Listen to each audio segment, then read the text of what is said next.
Oh, goodness. Oh, it's like mess after mess. Which mess do you want? Oof. Alright. There's an issue here. The issue is that I had to delete that last thing because... No, don't add it to the queue. Close the player. Open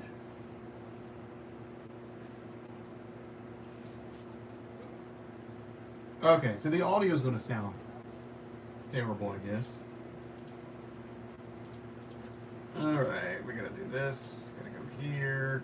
Can I go here? Can I go here? Thank you. We're gonna delete this. That link is no longer valid.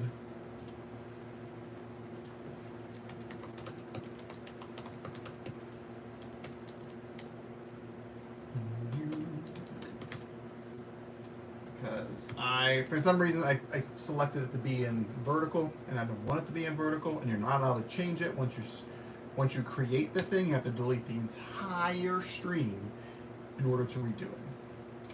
I mean, I cleaned right here. As you can see, right there in that corner, there's a little bit of a mess.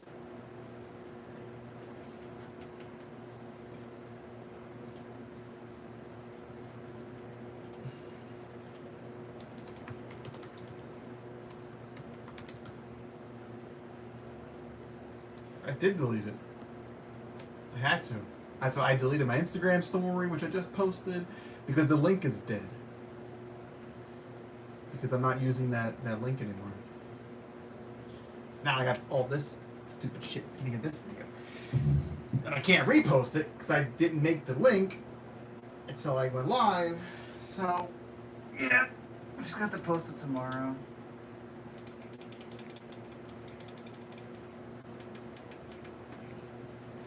Which is obnoxious. It's be a little brighter.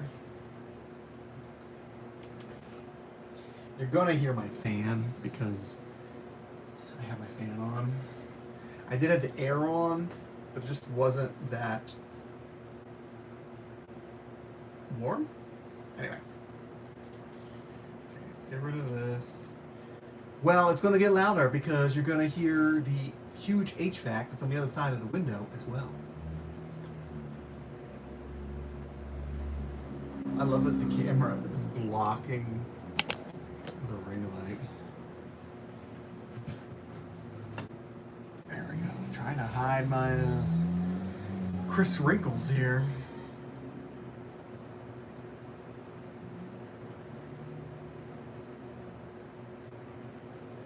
Well, I mean, I can sleep through it. It doesn't bother me.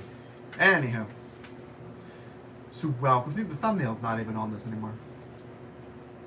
I was live correctly on time, then I canceled it. Because it was broken. Okay, let's get out of here. Anyhow. So this is Gremlin Lord Live. Episode 7. Where we talk about movies that I just recently saw. Yeah, thanks YouTube. I'm not going to be promoting my stuff with financial things.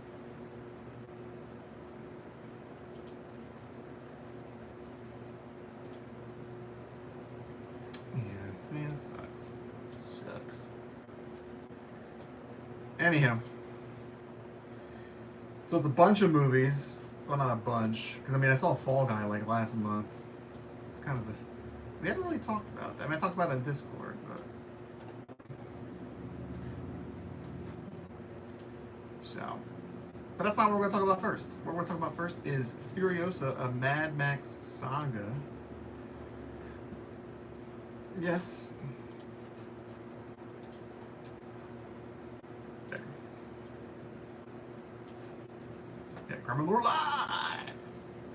Let me bring up IMDb so I can see people's names and all that. So this is the first Mad Max movie I have ever seen. I've never seen any of them. I was trying to see Fury Road before this one, but it was no longer available at Target, which was funny. It's been in Target for like years in their bargain section. And I kept saying, I'm not going to buy that because I want the digital copy too. And then I know it's not there anymore. Sorry, I forgot how to spell Furiosa.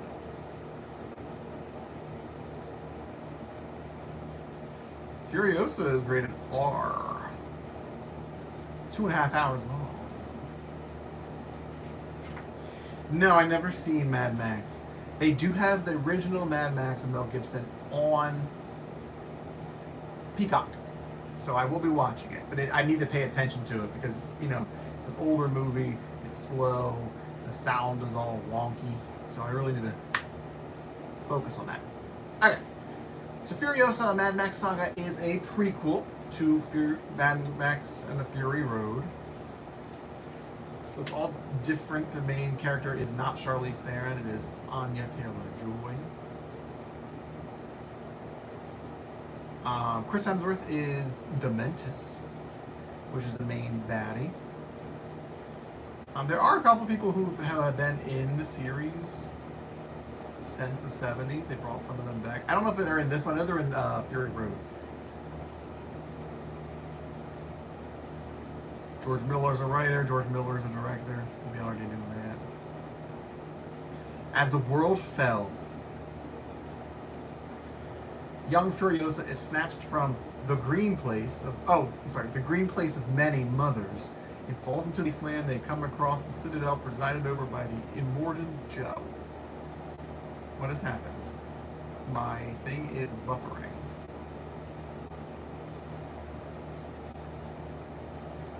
And it's buffering again. I don't know if it's buffering for you, but it's buffering for me.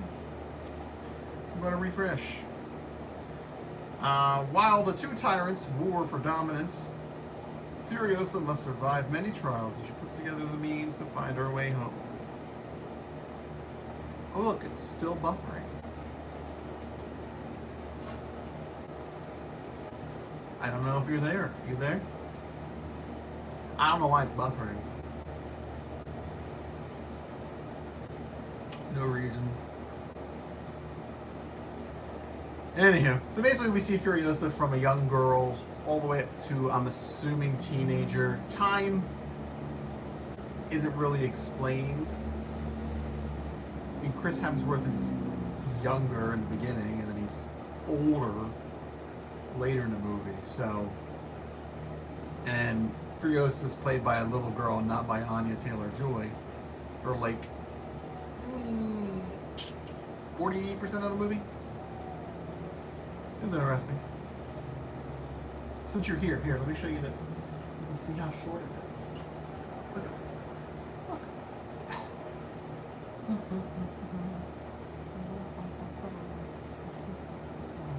It's just too hot to have it down.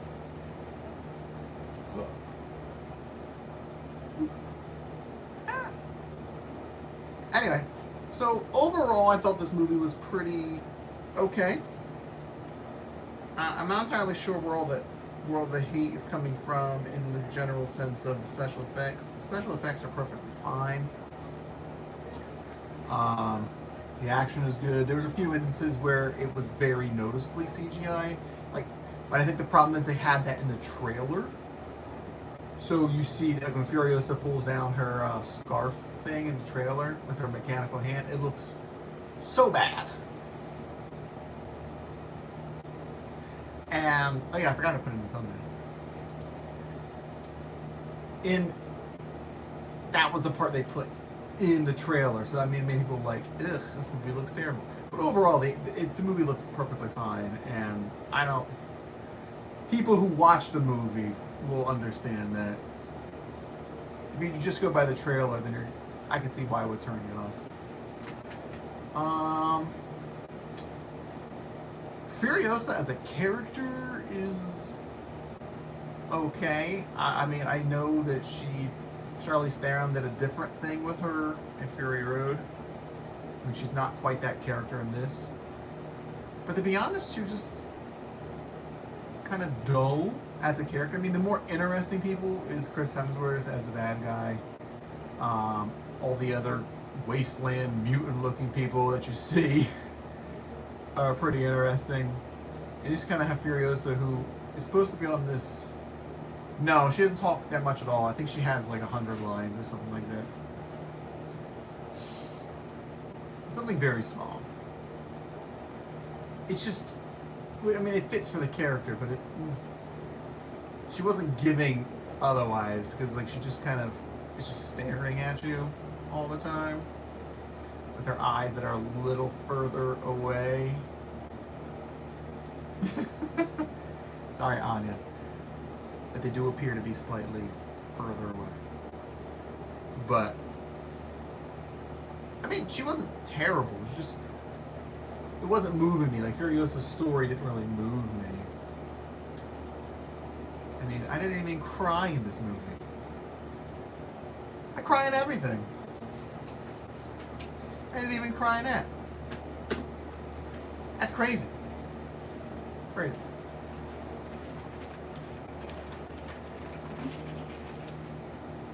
Anyhow. So they just kind of throw you in the movie. They just, you know, tell you, hey,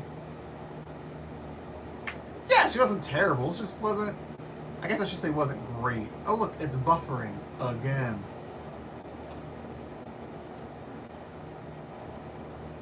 Sorry, it's more buffering. The last movie I cried in was the movie I just watched, which was Summer Camp. I don't know, that's, I watched it prior to Furiosa, so.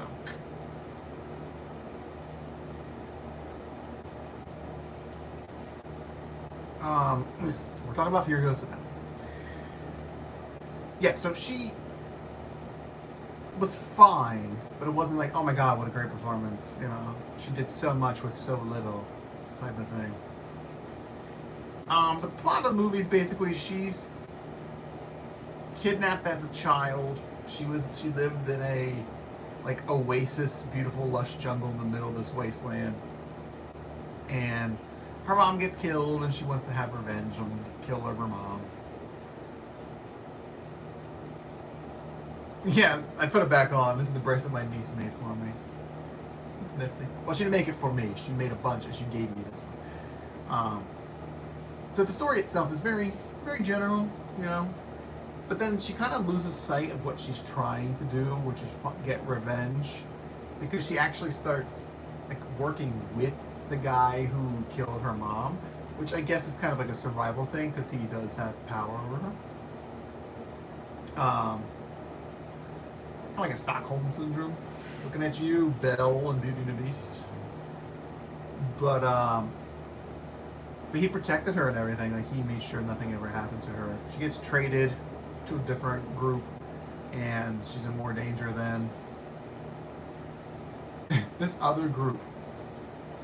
There's this old, like, dude who has, like, a metal thing on his nose with chains. He's wearing, like, a full three-piece suit, but the nipples of his suit are cut out. So you just see his bare nipples, and they have clamps on them. And as he's talking, he's just sitting there rubbing his chest as he's talking. Every time he's on screen, he's sitting there tweaking and rubbing. And I was just like, what on earth is this? And he had like a gas mask as a cod piece with the hose hanging down. I mean, the characters in the movie are ridiculous, strange caricatures of people. You know, I feel like they just said, hey, think of a character that you want to be and be that person, you know? He has like, there's like inbred sons because, they, you know, they keep having babies with the same people. It was all very odd and very surprising to me as somebody who's never seen a Mad Max. So I'm like, huh, okay, cool. But yeah, super masculine, three-piece suit, the nipples cut out. So, but there were quite a few plot holes. So Furiosa escapes her captors by cutting her hair and changing her outfit, but then stays with her captors and works there as a different person. So like she was like this holy child, right? She has pale skin. They know that she's from a different place, not from the wasteland. So like she's like a rarity. But then she goes missing, and there's no search for her. Like nobody cares. The leader of the pack, like Chris Hemsworth, didn't even bother looking for her, even though like she was his protege. She's just gone, and then the story just moves on. And it's just really odd to me because I feel like they would want to know where she is. So, but I guess not. It's fine.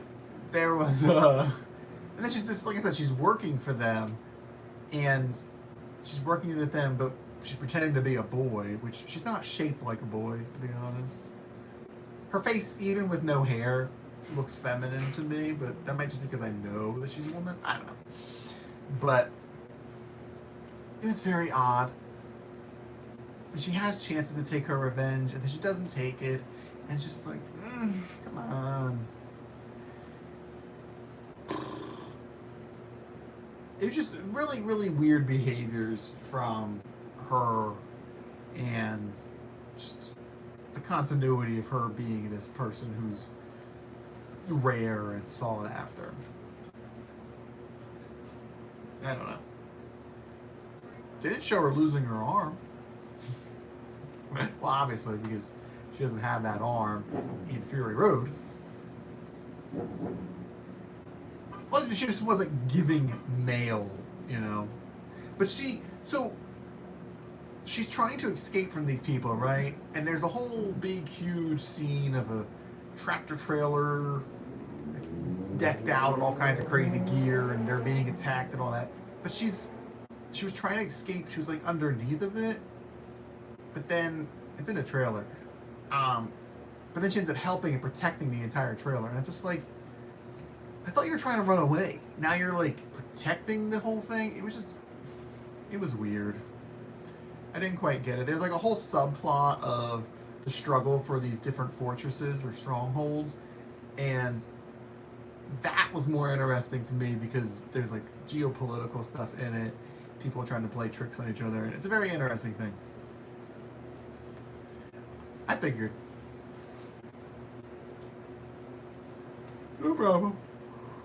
But anyway, that's like the whole Chris Hemsworth section there, and then Immortan Joe and stuff like that. Everybody has these crazy names that you don't even know their names till the end of the movie. I mean, you know who Immortan Joe is, they talk about him, but who's the People Eater? You got the Organic Mechanic. You got the History Man. You got Toe Jam. You got Smeg. You got Big Jilly, which is a man. You got Fang, the Octoboss, Vulture, Scrotus. We did hear Scrotus. You know? So it's just like, I don't. You don't ever remember anybody's names. You just go by people's faces. Which again, it's a problem. Ugh, I haven't been timing this for how long we've been. I think we still got time. But yeah, so now I'm curious about Fury Road. I know people really, well, Fury Road wasn't really that big of a success either financially, which is funny because like, why would you make another movie, let alone a prequel, if the previous one didn't make that much money? So like right now, it's IMDb has it listed for this movie, Furiosa, 168 million budget estimated, but gross is only 146 million, which would make it, you know, negative. I don't know how updated that is, but where's there it is, Mad Max. We're gonna Mad Max Fury Road. Because, I mean, originally the whole movie series is like a very indie thing, a very small thing. I do know that much. Oh, there's Immortan Joe again. That was a different guy who played Immortan Joe. He looks the same. I know why, because I think this guy died. Right? Hugh Kearsberg. Plus, he's supposed to be younger, so I guess it makes sense. Yeah, he died in 2020. Anyhow, we're talking about budget. Budget. As soon as it wants to load. $150 million budget, grossed $380 million. So, more than double, which I mean is fine, but, you know, it's not considered super successful because you're making more than that. So, to make another movie and have it be a prequel without any of the same characters was an interesting take. There is some controversy. I guess some people are upset that one of the characters is kind of a pedophile, if you will. But it's literally like 30 seconds of the movie where he's being creepy to young Furiosa. And it's like, that's it. That's nothing serious. Like, I don't know what you're upset about. And personally, I think some of it's just fake outrage, as most things on internet are. To get clout and to get content and traffic. So, I mean, because I don't know who would be upset at that. It's the wasteland. People are creepy. You know, there's a guy who uses human organs and blood and stuff to make food for people to eat. Yeah, everybody's a really disturbed individual in this movie, in this world, in the movie. So it's not, shouldn't be surprising that there's, you know, a creeper. Should not be that surprising. Look at Mom when you jump us over here.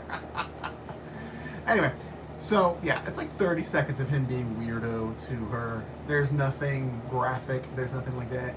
There's some hair touching, and that's it. That's it. So it's dramatic for anybody who's like, oh, my Lanta, how scary. No, it was boring. Not boring. Anyway, so the movie, it's fine. If you're a fan of the Mad Max series, I don't know how much it compares to, you know, the previous Mad Max movies with Mel Gibson, but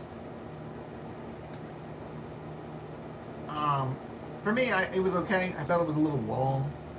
It's broken up into chapters, but it felt a little long to me.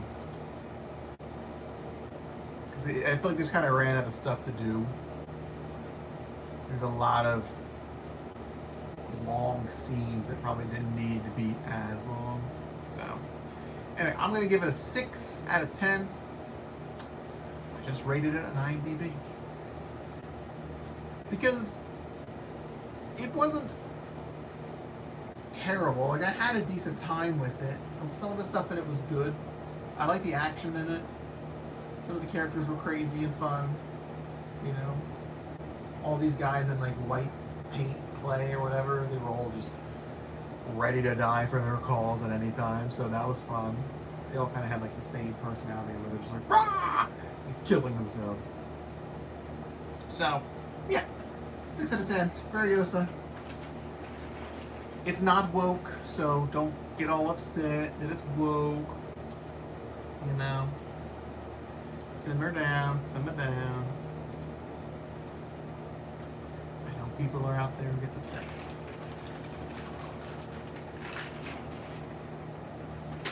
Anyway, so next movie we should talk about.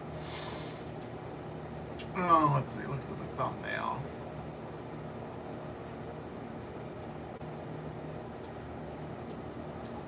Let's do. I already talked about the Fall Guy with people, but I'll talk about the Fall Guy now. Okay, the Fall Guy, starring Ryan Gosling and Emily Blunt.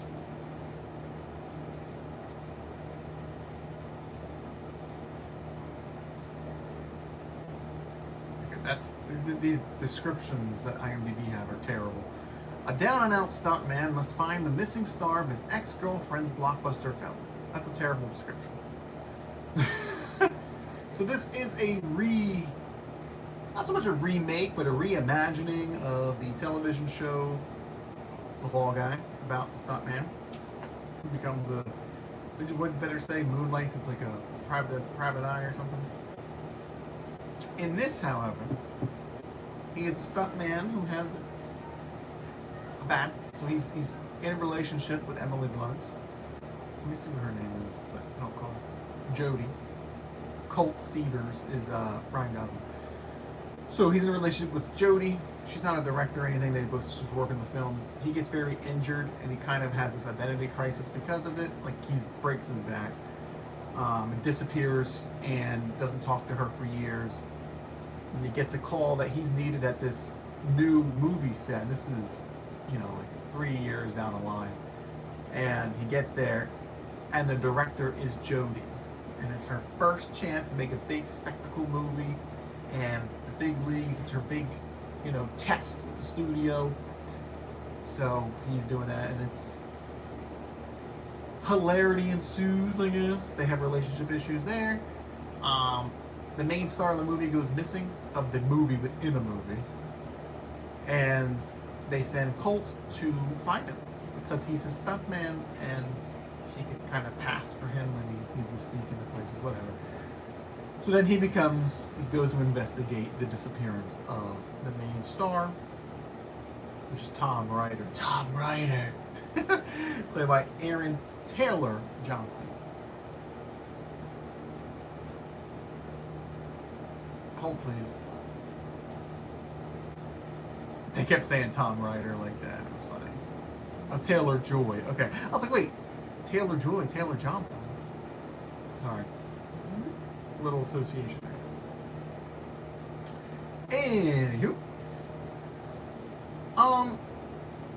It was it's a middle of the road type of movie. Again, it's not terrible. It's not something that's going to blow you away. I feel like it's probably a movie that people could enjoy with their significant others. There's a romance plot. There's, a bunch of action and everything. The director's movie is David Leitch, if I'm saying that correctly, who is a former stuntman and stunt director and choreographer and all that. So all the stunts in the movie were really good and done really well. And it's funny because you're watching Ryan Gosling, who's playing a stuntman, and in the movie they're doing stunts, but it's not Ryan Gosling. It's a stuntman playing him as a stuntman, and it's kind of this weird, Inception thing, a stuntman within a stuntman, and they show it during the credits, which is nice. So once after the movie, watch the credits, and then they show you the stunt people who were doing the stunts for the fake stunt people in the movie. It was very cool. But anyhow, so all the stunts are really good. There's a whole scene with the truck dragging this bucket thing, and it was really good. I liked all the stunts were good. The romance plot was kind of dull and generic, and I felt like it was trying to be funnier than it was. There was a lot of really quick sentences that they would say to each other, like, "Huh, well, I would know if you were there." "Well, I was there, but you weren't there." "Well, you weren't there. If you knew I was there, I would be," and it just felt like they're kind of just reading lines. Like, the chemistry wasn't really there for me with Ryan Gosling and Emily Blunt. Like, even when they were excited about things, there are not breasticles in it. It is rated PG-13, so I don't believe there's any. There's male pecs in it. Ryan Gosling's shirtless, and I think so is one of the other people. So there's your side boob. So I just feel like the romance plot was just kind of dull, and some of the jokes were held on a bit too long. There's a scene where she keeps setting him on fire and talking about scenarios, but she's superimposing their relationship into the movie's relationship, and it was just this. It was funny, for 2, maybe 3 times, but then it just kind of got to the point where it's like, are we still doing this scene? Are we not done this scene yet? It's a little weird. So, yeah, but it was funny enough. It was funny enough for you to get some chuckles out of it and leave the movie oh, okay. Just wasn't knee-slappingly hilarious. I wasn't rolling over.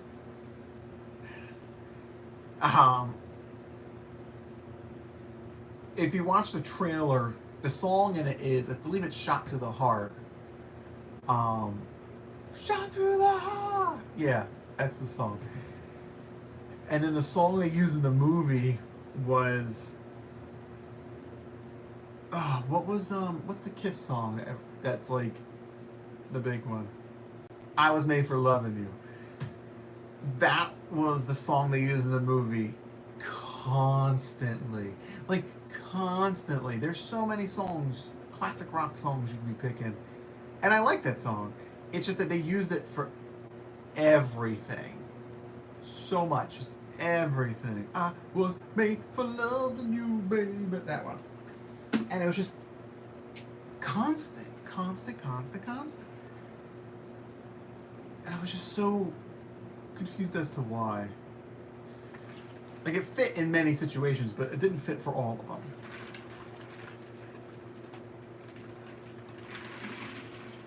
I don't know.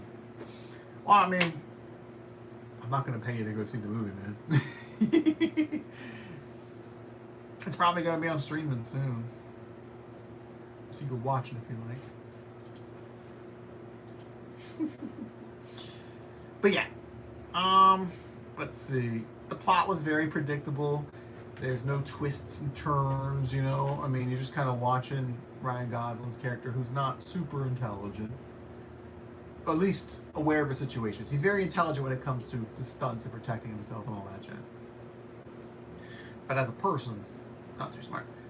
And I don't know. It's just, it wasn't very surprising who the bad guy was and what happened afterwards. There were cameos from the original stars of the original show. Better was it Lee Majors and a little lady. I don't know who plays her. But they were in it. Surprise! Spoiler. Cameos. But yeah, let's take a look at what some people said.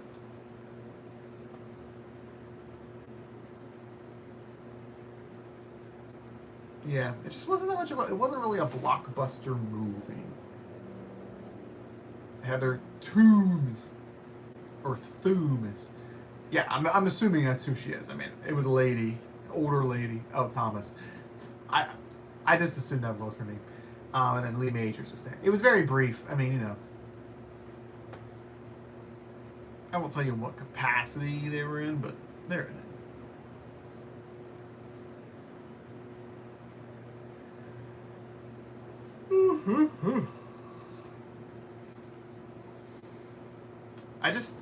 I don't know. I feel bad for the movie because I feel like people just aren't ready to go to the movies. I mean, so many people don't go to the movie. I've been up since 5 o'clock this morning. People just don't really want to go to the movies, and I know it's super expensive. I mean, I went to the movies yesterday. No, hashtag no, I forgot. And I looked at the prices, and the adult matinee was $15.76 for the adult matinee. That's not a matinee. Sorry. I mean, I use my pass, so it's free, but I was like, good God. So I think it's just people just aren't ready for these type of movies because it's not a spectacle to go all the time, you know. So I feel like if this movie was released like 6 years ago or something, it'd probably do a lot better. You know, it just, I don't know. I don't think it really fit a lot for modern audiences. But like I said, the stunts were great though. So I would 100% recommend it just for the stunts itself.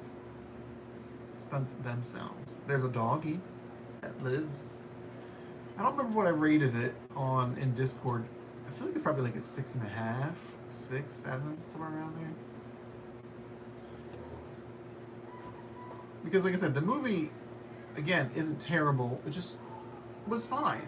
You watch it and then you move on. I mean, I'll remember watching it just because of the controversy that's like around it, but Are you saying I don't have taste and I just go watch anything that's schlock? How dare you? I saw it because it's free. Yeah, Prince, well, you weren't here, but I already covered that. I said that it actually would be a good date movie. Especially for couples who have different tastes. Because there's like a rom-com plot, but there's an action plot. So you kind of get a best of both worlds. Just the romance plot isn't very good. So the romance plot is actually pretty generic. I want to rate it 6.5, but it won't let me. So I'll rate it 6.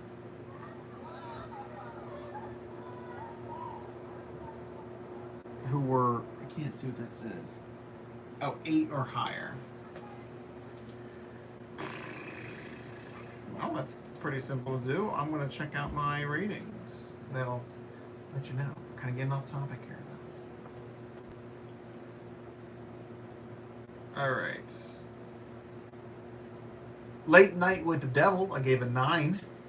Spirited Away, I gave an 8. Monkey Man, I gave a 9. Dumb and Dumber, I gave a 10. Perfect 10 across the board.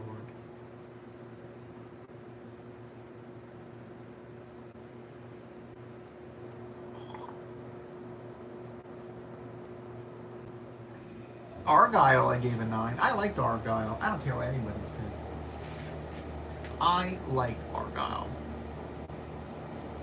The Color Purple, the musical, well, actually wasn't that bad. I gave that an 8. Iron Claw, I gave an 8. You know, I've enjoyed some stuff. Oh, wait, was that last year, Iron Claw, though? It came out last year. Oh, you know what? No, those are last year. So, Argyle would be the start of that. But yeah. Okay, so we're going to switch from Fall Guy. And we're going to switch to... I always forget what this movie's called. Is it called Violent in Nature? In a Violent Nature. That's what it's called. In a Violent Nature.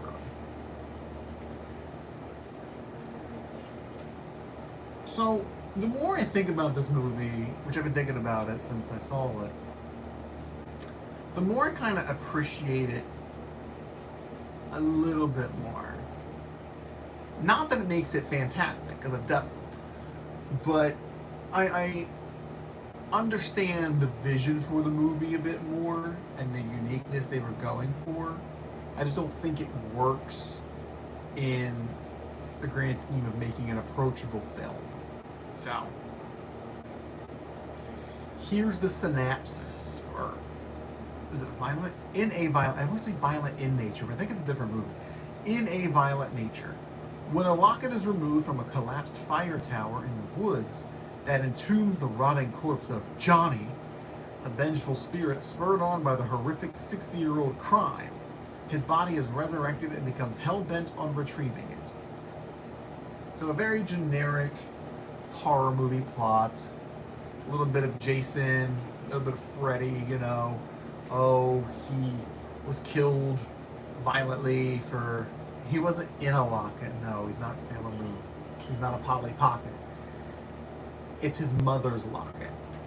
But basically the locket is above where he is buried. Because he was chased down and killed in a fire tower or whatever. It collapsed and he died.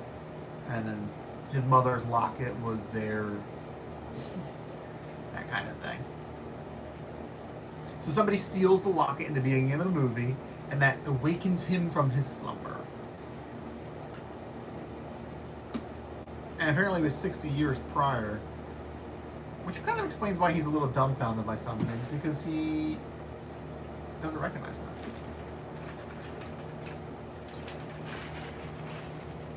Yeah. They do make a statement about him being mentally handicapped of some way. It's part of the lore of the story, but it wasn't really verified, so. But I think it kind of does make sense because he was like playing with like a truck, a toy truck. And it's weird because he died as a kid, I believe. He's obviously not a kid. He's like 7 foot tall. Anyway, so the basic gist of this movie is that you are watching the movie through the eyes of the killer instead of the survivors. Now, some of that is first person, but a lot of it is third person with the camera behind the killer. So that in itself is a very interesting idea, and it's like, huh. We've seen that before in like small pieces, but never like a full movie. Well, DVD, well, that's true. DVD is kind of first person out of that. But, and that, it's super unique, but I feel like that's also its problem. Because killers just walk. And killers walk. And killers walk. And killers walk. And you don't realize how much like a character like Jason, he's just walking. I mean, I think he does like some of this jiff jiff pop pop and maybe teleports, whatever. But yeah, they just walk. So there's a whole, after he gets out of his grave or whatever, he starts walking through the woods. And the whole like opening 10 minutes of the movie is like a series of walking and stuff like that. He's just walking. And we see him from behind and he's walking and he's in a forest. And then it'll cut, and like a quick cut to another piece of the forest, and he's walking. And then a quick cut to another piece of the forest, and he's walking. And it's just like, are we moving on from this? And I was so annoyed by it when I was watching the movie. But then now I realize it's kind of like a commentary on horror movies in general. But it was just, huh. And he overhears this conversation of these two people arguing, which has nothing to do with him. So the lore of the movie is that he needs to go after the people who stole his mommy's locket. But he knows that these voices do not belong to the people who stole the locket, because the people were talking who stole the locket. So I don't know why he even bothered with those people, because they were arguing and then one left, and then he lets himself into that person's house, which doesn't make any sense, because why would you even go into the building? Why would you even think about it? Because he's walking through the woods. He just happened to hear this conversation, so he leaves the woods to investigate or go see what's going on over here. And I felt like it kind of went against the in-movie established lore that he's going to go after the people who stole his locket. So that bothered me.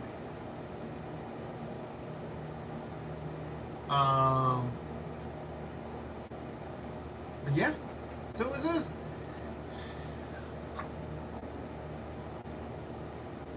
there's a scene around the campfire. So usually in a horror movie, when all the friends get together or whatever, they kind of tell the story of the killer, right? So they'll tell you how Freddy Krueger got killed, or they'll tell you what happened to Jason. You know, so there's that kind of scene happening where they're all sitting around the campfire and they're talking. But it's funny because we're not in the campfire, right? We are in the woods with the killer looking at the campfire from like 25 feet away. And it's so strange to do that. And this is the part that I started liking more after I watched the movie. Is that's kind of funny, because you never think about that, because we're usually so engrossed with what the survivors, what the people are doing, you know, as they talk about the killer. They don't ever think about the killer's probably watching them right now. And then it's like, why is the killer watching? Does the killer just like hearing his own story be told and then sit there and be like, that's not how it happened? Oh, yep, that's exactly how it happened. Like, that's weird. And they have the camera going around the campfire, because the killer is circling them as they sit around this campfire. But the way they do it though, they manipulate sound in this movie a lot. And I don't know if it's supposed to be that the killer has like supersonic hearing, or if it's just a technique for us to hear what's going on further away. So they basically bring the sound from the distance to you and makes it sound like it's right there. So the whole time they're at the campfire, we're watching them from afar, but we hear them as if we're right on top of them. So like they recorded that, and then that's what you hear. Well, I don't know, because I mean, you know, some killers have those heightened senses and all that stuff. So I think it would fit in a horror genre, but I don't know what it is. But it definitely is a sound design, and it worked a fair amount of the time. But there were some points where I hated it and I didn't like it. There's a scene. Oh, that's what I meant to look at. Where is it? Where is it? Where is it? Its aspect ratio is a 1.33 to 1. So it's almost a square. And I hated it. I hated it so much. And it's just like, I get why you're doing it, right? You're doing it because it's supposed to give you that retro feel. It's, you know, because like you're watching it on the TV or like, you know, the small screens. Like, I understand that. But to contradict that, the movie is shot in like high definition. So,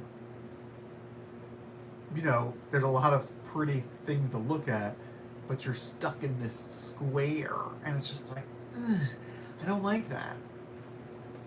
And so much of the movie is walking and, you know, scenery shots, and then not be able to have the whole screen full of the beautiful woods and scenery and all that.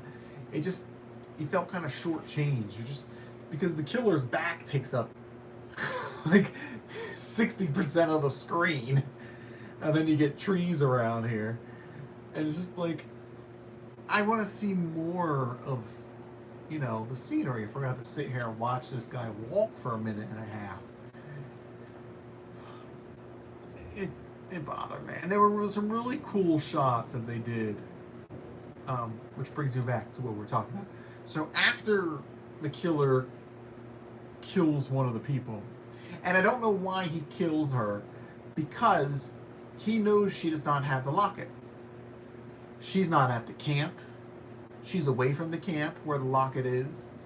You know, she's not doing anything. She's doing some yoga. So, like, why is he killing her?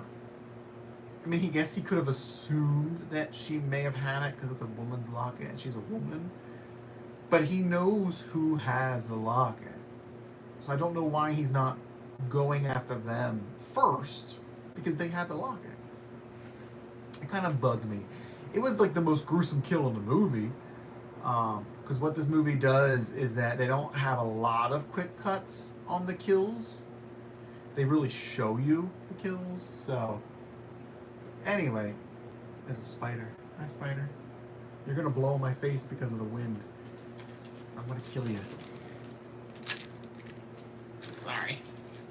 Did I get him? Got him. I'm sorry. Yeah, so some of the deaths just felt, they're not random because they are all the campers, but they felt unnecessary because they weren't part of the goal that he was trying to attain.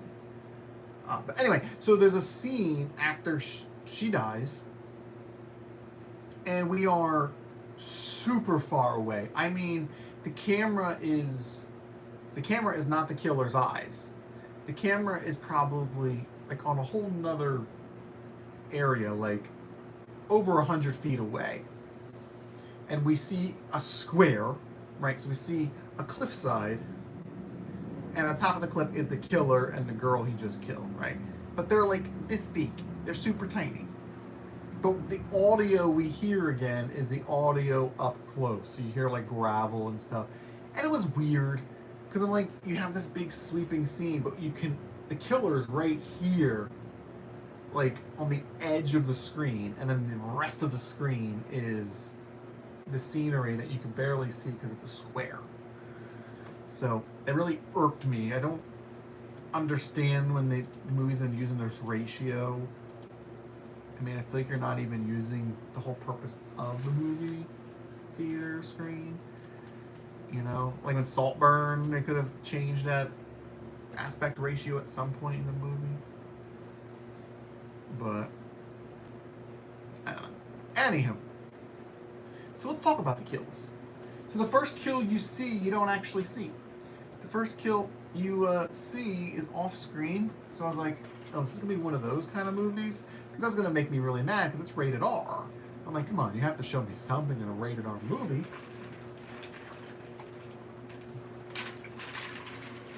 Again, that kill didn't make any sense either. But no, so they did show the rest of the scene, the rest of the kills. And some of the kills, they really just showed you it happening. You know, like, kind of like how Terrifier just shows you the killing happening. So, I think the peak is probably the yoga kill, the kill that he does to the yoga girl. And then the movie just kind of, the kills kind of go down in shock and all at that point. But it's fine. So there's quite a bit of gore. So if you're not into gore, you may not be into this movie as much. Most of the kills are pretty creative.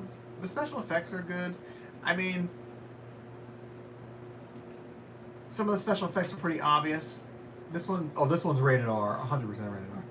I mean, some of the bodies did look kind of like, you know, dummies. This is a small budget movie.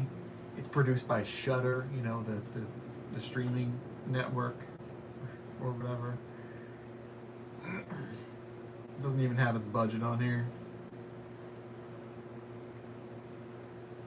It says it made $3.6 million, which is not a lot because the budget was probably $1 million. See, because Shudder produced Late Night with the Devil as well, I believe, and that movie was phenomenal. So I just wanted to give this movie a chance because it looked like a throwback, but it's not in the traditional sense. But anyway, there is a kill that involves a piece of scenery. Now, this is where I was talking about how the sound design didn't work for me.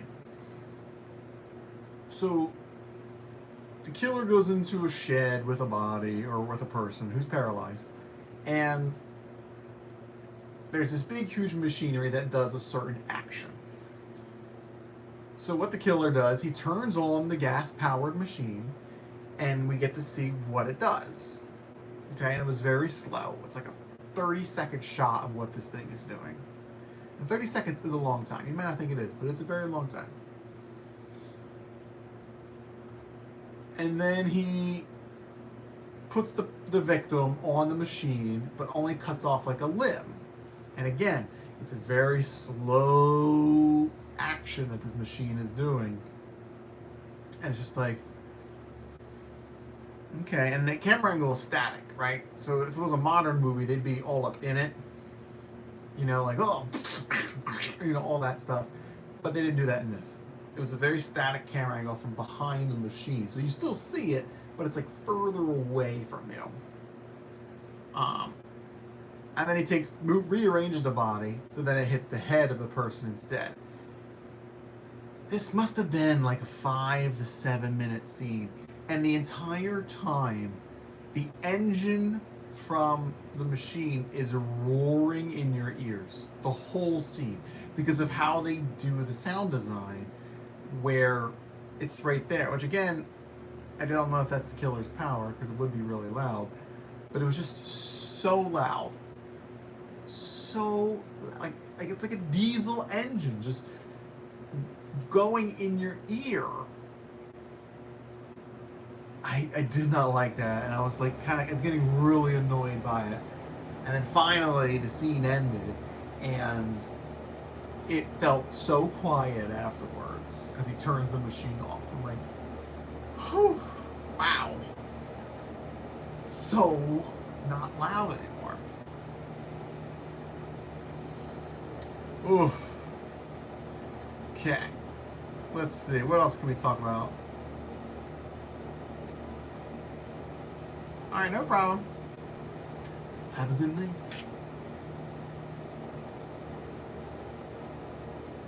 The characters are all very one note. I mean, you don't really get introduced to the campers because they're not the main characters. So they're kind of a group of friends.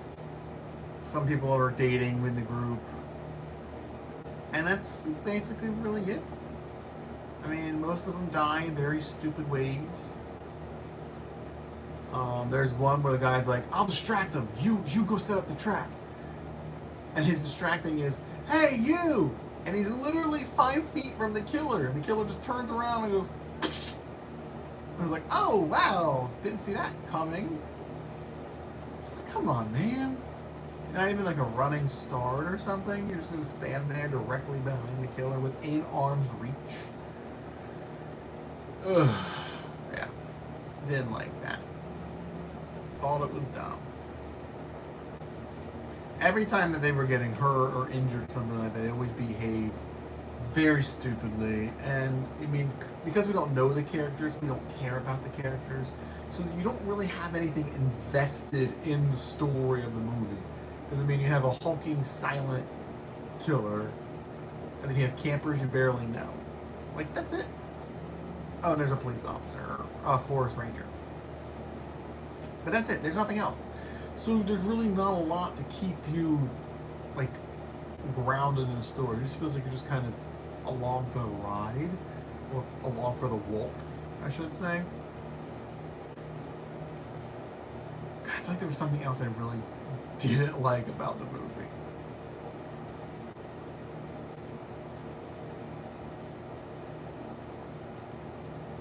I feel like there really is something there. I don't know, the reviews for the movie are like either it's amazing, fantastic, new wave, awesomeness, and the other ones are just like, this movie's boring and dumb. I'm kind of middle of the road. It was boring. I did kind of doze off a few times. It was also really hot in my theater, so that might play a part in that, but it sounded like ASMR. Because you have the killer walking through the woods, just, you know, stepping on leaves, snapping twigs, and that's it. So I was already tired. I'm just like, oh, crunch, crunch, leaves, leaves. You know, and it's just like, this movie's trying to put me to sleep. What is going on? So, I mean, for its novelty, it's an interesting movie. I mean, if they would have followed through or kind of pulled back a little bit from all the walking scenes, then I feel we would have been able to keep audiences' attention better. And they did do a part where it was picking up, and I thought it was really cool. So basically, the killer sets up a trap in the front of the cabin, and then immediately walks away.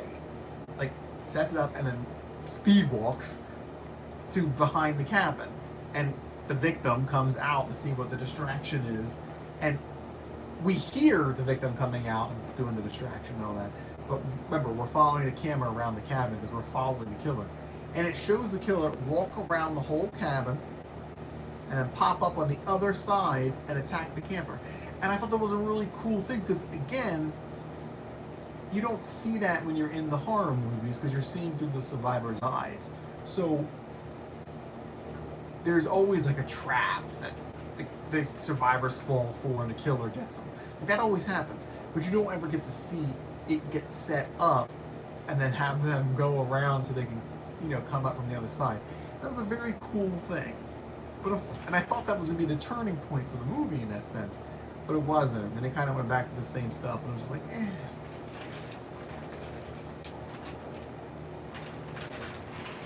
I'm really thirsty because it's really hot. But yeah, I really thought that was going to be a big change. But again, it just kind of fell back into the slow walking and not so entertaining things. The ending was interesting. I mean, I'm not going to spoil it for you, but, you know, we have a final girl situation, and, you know, you're kind of curious if she's going to get caught or not, because, again, these characters don't matter. So if everybody dies, everybody dies. Who cares, you know? There's no need to care about these people's existence. So, but they kind of lead you on, and you're just kind of sitting there thinking, and it's a little tense. I will admit, there's not much tension in this movie because you are watching the killer the whole time. So there's not like anything like, will happen. We know what's going to happen. We're watching the killer. But the ending was a little tense. I mean, we'll give them that. So like I said, the movie itself, it feels like an experiment in filmmaking. And I feel like if you go into it with that idea, then you would enjoy it more than when I thought it was going to be a throwback slasher film. And it wasn't at all.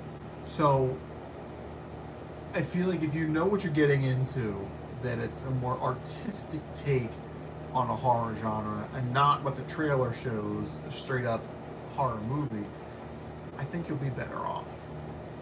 So I'm telling you that now. So now you're better off.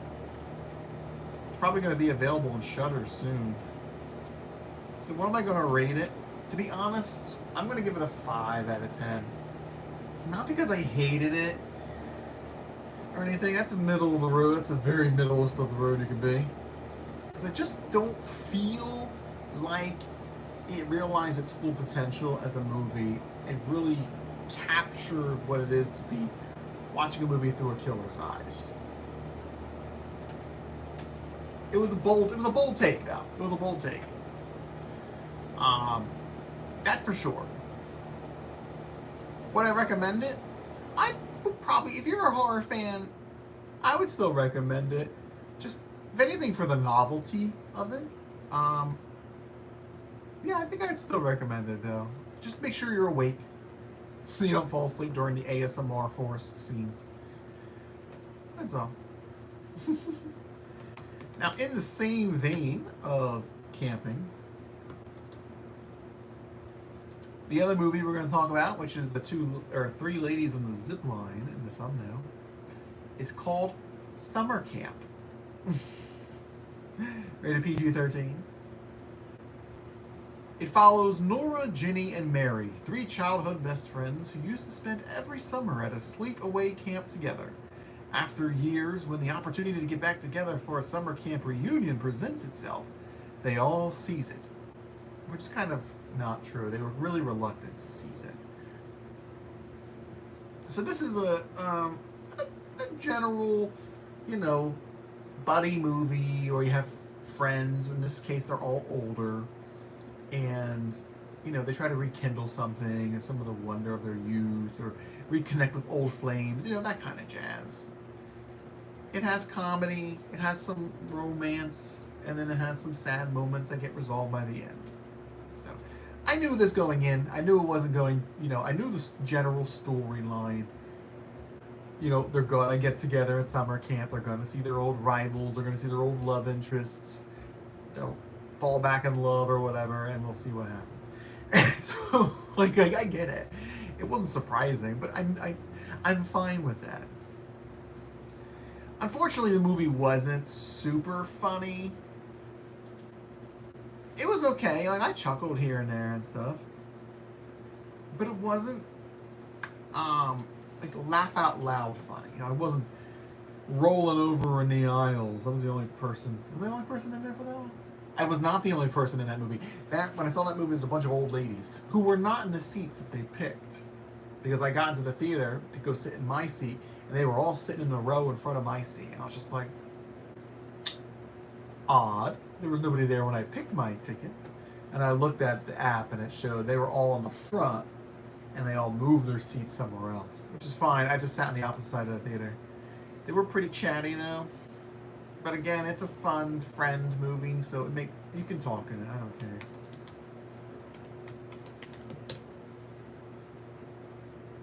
Glamping summer. I mean, they were already glamping it because she looks crazy in that. I just looked at pictures of Diane Keaton and this one where she's younger, older, but she looks much better now, if that makes sense. So basically, you have 3 friends. You have Diane Keaton, who plays Nora. She's a widow. Her husband died. She just throws herself into work, and she's just working. She does scientific stuff. She's a clean freak. Diane Keaton is 78 years old, mind you. I don't know how old they're supposed to be in this movie. They said it was like the 50th reunion, I think it said.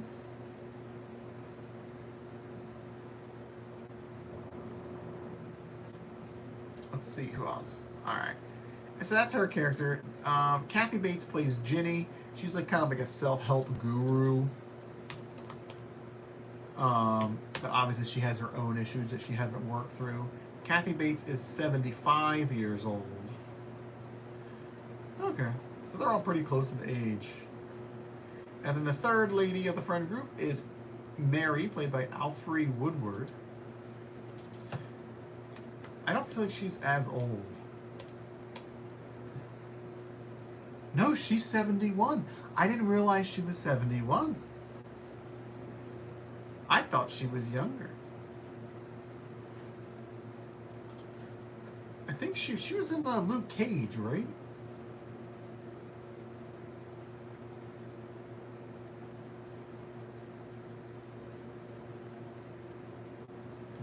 Now I gotta look up Luke Cage. I'm pretty sure, right? Was that her, or am I just thinking of the wrong person? I might be thinking of the wrong person.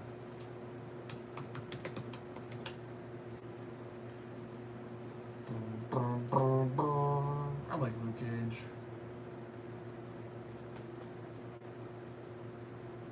No, she was in it. She's Mariah. Okay.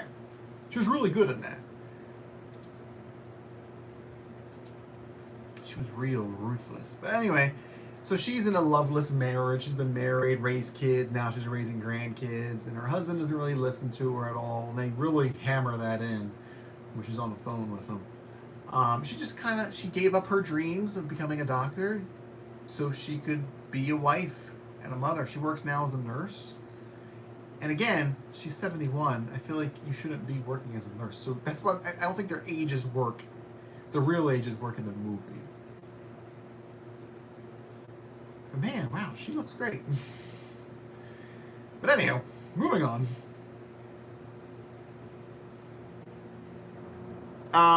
Their love interests are played by Dennis Haysbert, which is the guy from Allstate. You know, Allstate, you're in good hands. The guy with that really deep voice. And Eugene Levy. So we all know who Eugene Levy is. He's also in the 70s. He's 70 years old exactly, Dennis Haysbert. Eugene Levy's in his 70s. Eugene Levy's 77. Whew. She goes to work at a brothel. What do you mean he works at a brothel? They're at summer camp. I don't think these other ladies were actually the same age. Yeah, that girl's way too young. Oh, she was the FBI agent in Dumb and Dumber. Oh my God. That is hilarious. So one of the pretty girls, the plastics, played the FBI agent, Agent Beth Jordan in Dumb and Dumber in 1994. That means she is a bit older than Victoria Rawwell.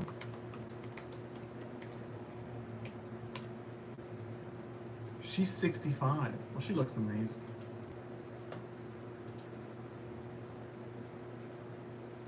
That's so crazy.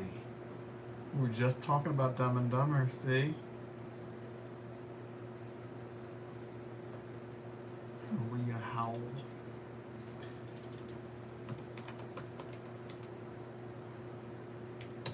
Anyway, so there's a group of girls called the Plastics. And, you know, they're the pretty girls, kind of like the mean girls. And their leader is Beverly D'Angelo, as we all know, love, and adore. And basically, you know, now that they're older, they're just full of Botox and fake stuff and all that jazz. So she's 72 years old. She looks, I mean, they all look pretty good for their ages, so. Yeah. Beverly D'Angelo also obviously had some work done, but still looks fine. Still looks mighty fine. But yeah, so there were some interesting cameos. There was a guy named Ray Santiago. He played Paco in the Ash vs. the Evil Dead television show. Josh Peck is in the movie. He plays like a hapless camp counselor. He's kind of like the heart of the movie. He's very sweet, and he gets a little too slapstick for me in some parts. But it works just fine, you know. He's unintentionally funny, so he brings some humor to the movie. Nicole Richie's in it, you know, Lionel Richie's daughter. Which is interesting because she just keeps popping up in movies. And all I can think about is her in The Simple Life with Paris Hilton. But she just kind of plays a regular generic character. There is a character named Vic who's played by Betsy Sidaro, who's a comedian who I recognize. She's really over the top to the point of absurdity, where she's like begging to do a cavity search on these 70-year-old women. Like, it was kind of cringy here and there. Sometimes she was funny, you know, but then sometimes just kind of like, all right, can we just move on from that joke? Because that wasn't very good, and you're not really delivering it very well. But it's a character I've seen her play before. You know, kind of like the weird, outrageous character. And she always has like a little bun on the top of her head, and the rest of her hair is down. So since I cut my hair, I keep thinking I look like her because it's shorter like hers. But yeah.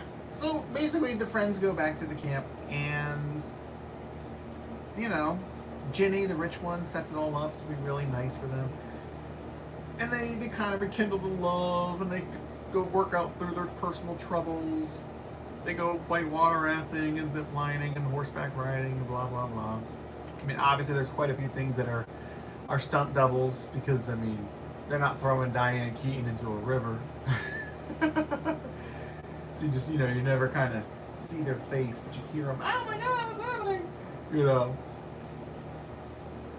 Makes sense, but I mean, like I said, I think I did cry in this movie, just because it is an emotional movie. But to be honest, I could have used more comedy. I could have used some more laughs. It wasn't as funny as I thought it was going to be.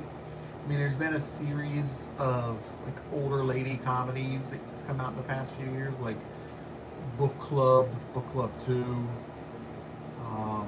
Grace and Frankie, 80 for Brady, you know, those type of older people comedies. But this one was probably one of the least funny ones. I still chuckled, but there wasn't much going on.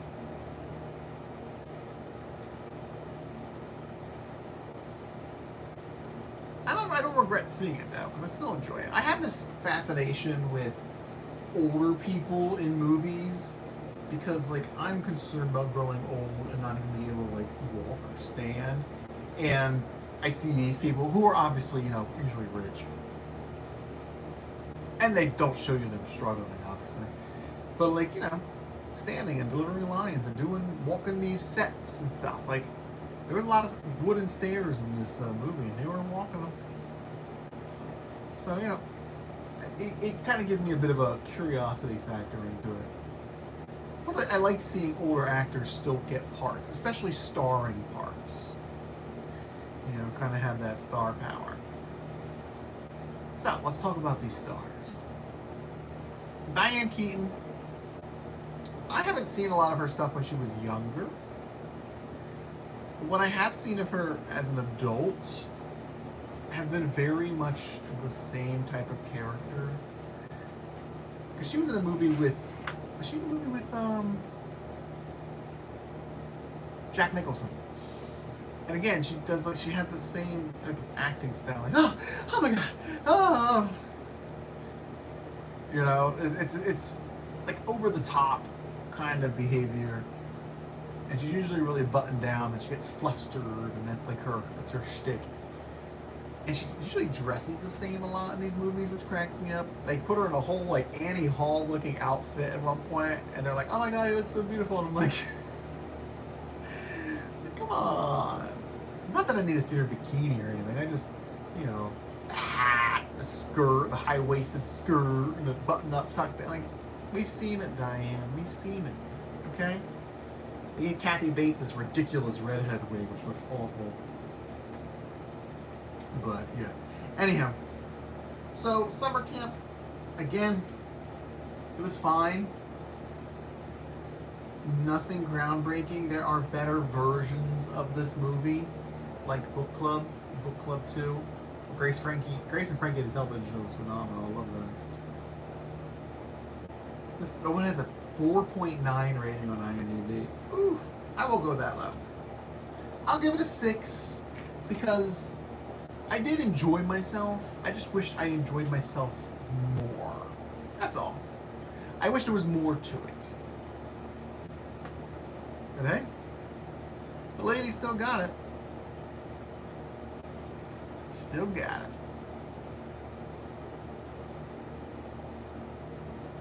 Oh, and that's all the movies that we're going to talk about. So we're going to do a quick little talk about The Nanny. Because so, as I'm sure you guys already know, because I do talk about this a lot, I usually watch a television show before bed.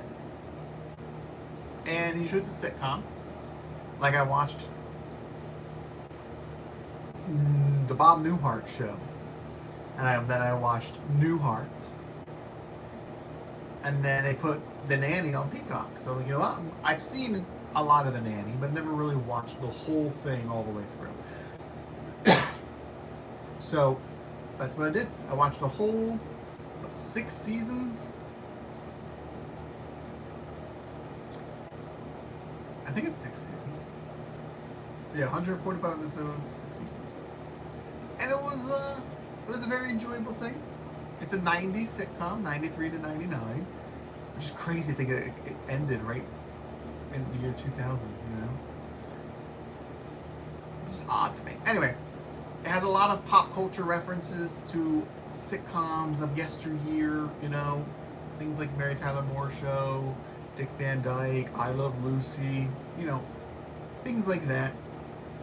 Things that I've watched, so I get those pop culture references. Has a very memorable opening song that I never skipped. Always sang along with it. It does suffer from the same tropes as a lot of sitcoms do. It also suffers from being in the 90s, in the sense that, you know, they were calling women who were size 0 or size 2 fat. Or women who were, you know, 32 years old as being old and decrepit. I mean, a lot of it's just insults between Niles and CC Babcock. But you have Fran, who's, you know, this tiny little thing, talking about, oh, I gotta lose 20 pounds. And it's like, you can't lose 20 pounds. You'll die. Like, it's just part of what television shows were and are. So nothing, it wasn't really cringy or anything. It's like, that's a shame. That's a shame. There were pregnancies on the show, which was funny because they didn't address it. You know, some of the characters just got fatter. And then that was that. So a lot of cameos in it.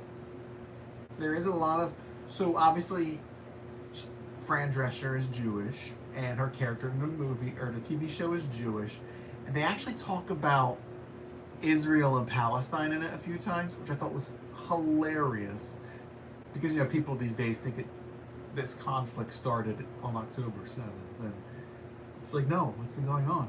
It's they talk about it in this, they talk about it, I think, in the Bob Newhart show, like, they talk about it. You know, usually in passing about peace or something like that, but it's there. I didn't like one of the final storylines. 2 characters got together that I didn't think should have gotten together, but they made it work as best they could. So I'm going to rate The Nanny in, I would say an 8.5. I really do like The Nanny. And I really was cracking up out loud, you know, just having a grand time with it. It did drag on a bit in the last season. But I think it's because the kids were older. There's not as much of that little drama in there. So you got to kind of rely on some rehashed storylines and stuff. So I'm currently watching That 70s Show. Community member Mimi is a Nerd suggested it. I know what it is, and I've seen some of it, and I'm actually enjoying it pretty well. They had a whole Star Wars episode that was done really, really well. Probably one of the best Star Wars episodes of a TV show I've ever seen. You know, it was really good. I'm in season 2 of that right now. 2? Actually, might be season 3, but it's going well. I'm enjoying it. So, but yeah, so that's pretty much it for our discussion here. We discussed everything we were going to discuss. Next week's video, I don't know what it's going to be. I don't have any ideas for anything creative. So I might go see a movie and then review that for you. I might go to the movies tomorrow, which I'm looking for my phone. It's right here. I was thinking maybe The Watchers, which is another horror movie starring, I think, Dakota Fanning.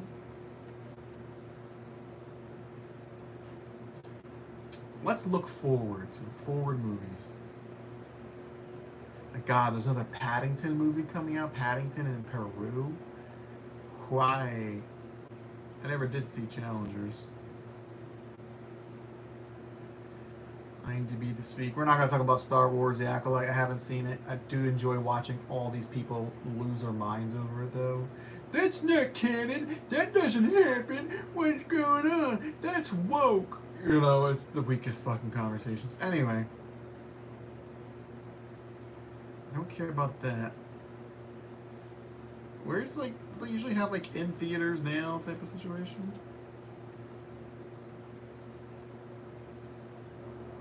Thought they did.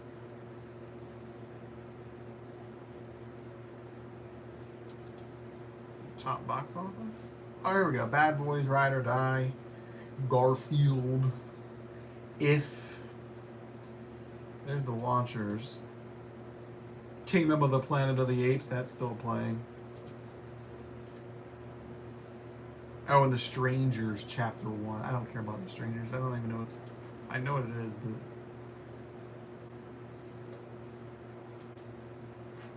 Who is this? Is this, like... Is that like his daughter or something? Yes. Okay, so The Watchers is written and directed by Ishana Shyamalan, M. Night Shyamalan's daughter.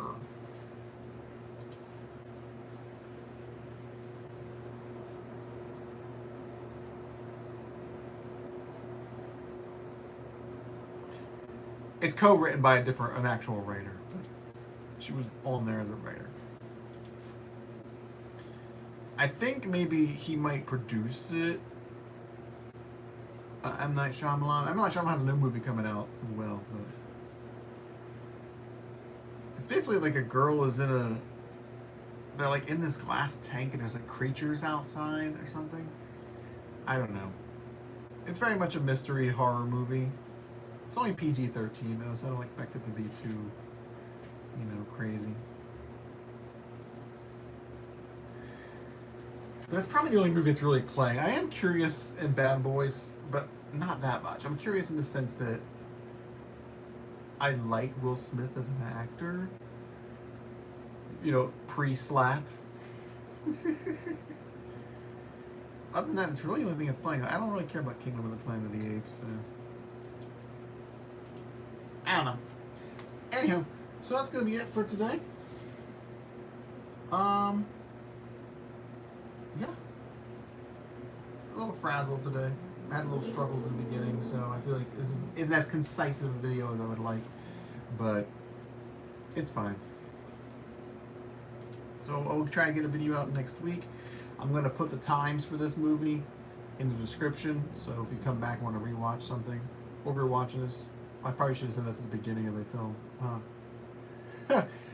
Anyhow, but yeah, so thank you for hanging out and watching. We will be back with some more movies soon. And yeah, you guys have a good night.